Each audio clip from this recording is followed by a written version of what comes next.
এই দলটা কখনো দর্শকদের হাসায়, কখনো আবার কাঁদায়, কিন্তু শত প্রতীক্ষার পর যখন একটা জয় আসে, জয়ের ঝান্ডা ওড়ে লাল সবুজ বাহিনীর, তখনই আনন্দে ফেটে পড়ে পুরো দেশ। সেই মুহূর্ত উপভোগে কার্পণ্য করেন না কেউই। মালদ্বীপের বিপক্ষে বাংলাদেশের দ্বিতীয় ম্যাচে জয়ের ক্ষণ উপভোগে তাই ফুটবল মাঠে তারার মেলা। রাকিব মোরসালিনদের দুর্দান্ত জয়ের এই মুহূর্ত উপভোগে ফুটবল মাঠে ক্রিকেটের তারকা সাবেক টাইগার অধিনায়ক তামিম ইকবাল খান। ফ্যামিলিকে নিয়ে আসা উচিত, স্পেশালি যাদের বাচ্চা আছে তাদেরকে নিয়ে এসে বাংলাদেশ টিমকে সাপোর্ট করা উচিত। আমি ফুটবলের এক্সপার্ট না, এই কথাটা আমার বলাও উচিত হবে না। I have come here to show my support to the team and that is it.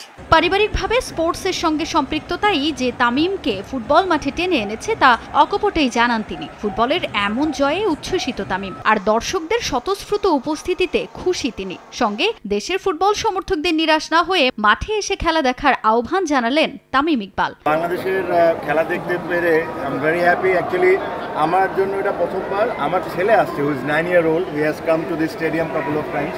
So it's good. Without a doubt, football is the number one popular game in Bangladesh.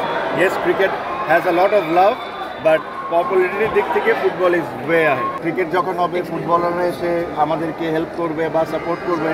আমাদেরও ঠিক ওইভাবেই দায়িত্ব যে আমরা যেরকম মাঠে আসি, না একা না, ফ্যামিলি নিয়ে আসি আর আমাদের ফুটবল টিমকে সাপোর্ট। কদিন বাদেই তামিম ফিরবেন 22 গজে। প্রথমবারের মতো বাংলাদেশ ফুটবল দলের ম্যাচ দেখতে কিংস অ্যারেনায় এসে এদিন বেশ হাসি খুশি দেখা গেল খান সাহেবকে। তামিমের সঙ্গে ছিলেন তার 9 বছরের ছেলেও। উপভোগ করেছেন বাংলার দামালদের পায়ের কারিগরি।